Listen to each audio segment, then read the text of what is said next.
Welcome to PrepsNet Coach Speak with Fultondale Wildcats, head football coach Keon Handley, powered by CM Gridiron. Here's your host, Aubrey Johnson. Good to see you, Coach. Good to see you, too. Yeah, you had an amazing win this past Friday at Curry High School. You won 70-0. Tell us about the game. It was a game where it just seemed like everything was flowing offensively and defensively. Right. Offensively, I think Champion threw 4 touchdown passes. Wow. He ran for 1. Yeah. Jalen Fales ran for over 100. We kind of held out Jeremiah Jackson a little bit. Okay. He still almost had 100 yards. Wow. Taylor Smith ran for over 100. Yeah.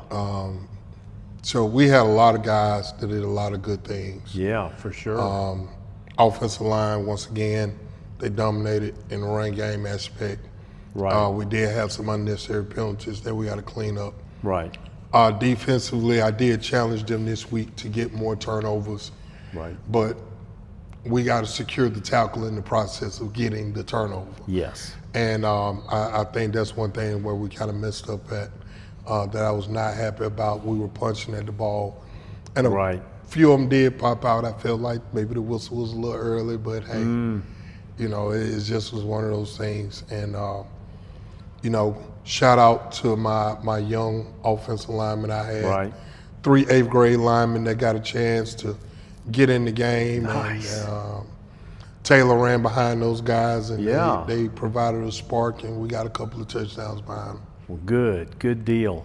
You mentioned the defense. They pitched a shutout for you. Yes, you got to love that. Yes, sir. Any others that stood out on the defensive side of the ball? Of course, Nadarius Davis. He always does a great job for us.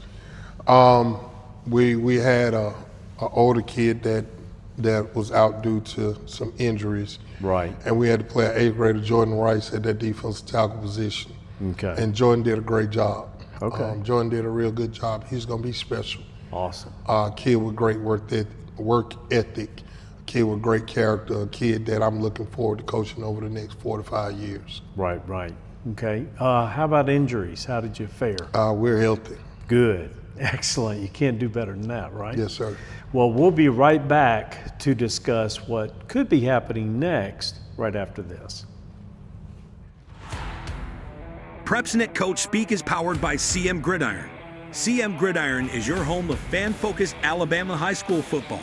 From our weekly interactive Team of the Week and Offensive and Defensive Fan-Selected Player of the Week polls to the Alabama High School Stadium Tour, player profiles, Coach of the Week features, and live in-game scoreboards, CM Gridiron is the largest fan-driven digital platform in the state of Alabama.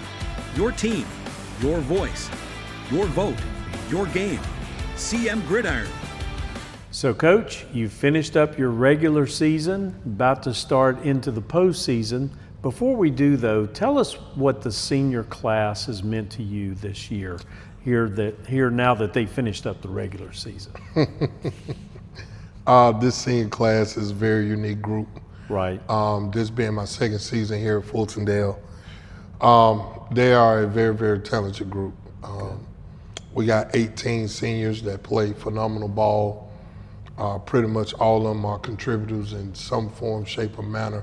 Right. You know, the one that stands out to me the most is the one that I guess, as he said, I think he said on senior night, the thing that makes him the most happy and makes his day is getting on Coach Handley's nerve. And that's Dre Sean Wright. That's great. Dre Sean plays with the physicality on the offensive line that kind of sets the tone for us offensively.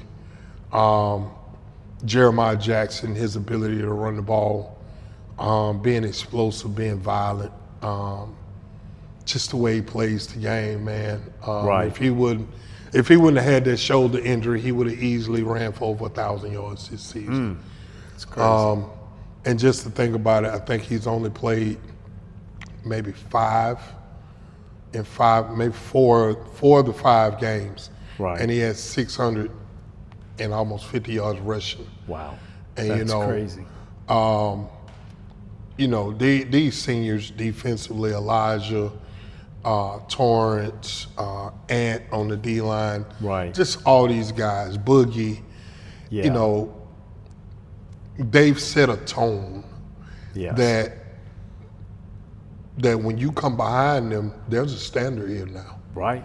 And the Right. standard is, you know, we're going to play a certain style of football. Yes, sir. And we're going to be physical. We're going to protect the football. We're going to rally to the ball defensively. We're going to play great special teams. Right.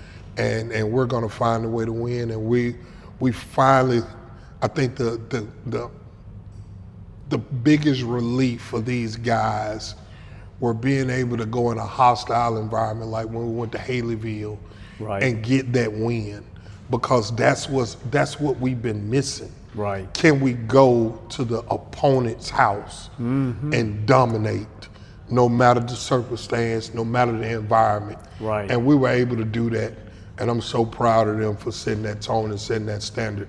Good. And with that being said, I think there's no fear right now in going on the road. Right. Good deal. Well, and that's about to happen here pretty soon.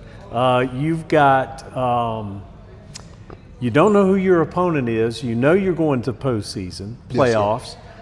We don't know who the opponent is yet, though, but we will find out Friday night. What we do know, though, is it's the number 2 seed in Region 7, which tells us North Alabama. But we'll find out Friday night who it actually is, right, Coach? Yes, sir. Right now, there's a 3-way tie. Right. In that region. And golly, they've been playing some great football up there. Yeah. So should be interesting. I'm sure you'll be staying tuned to see who the opponent will be. Oh, definitely. Okay. Well, Coach, that's our show. Appreciate your time. Yes, sir. And as always, we appreciate you. Join us again next week for another Fultondale version of Coach Speak.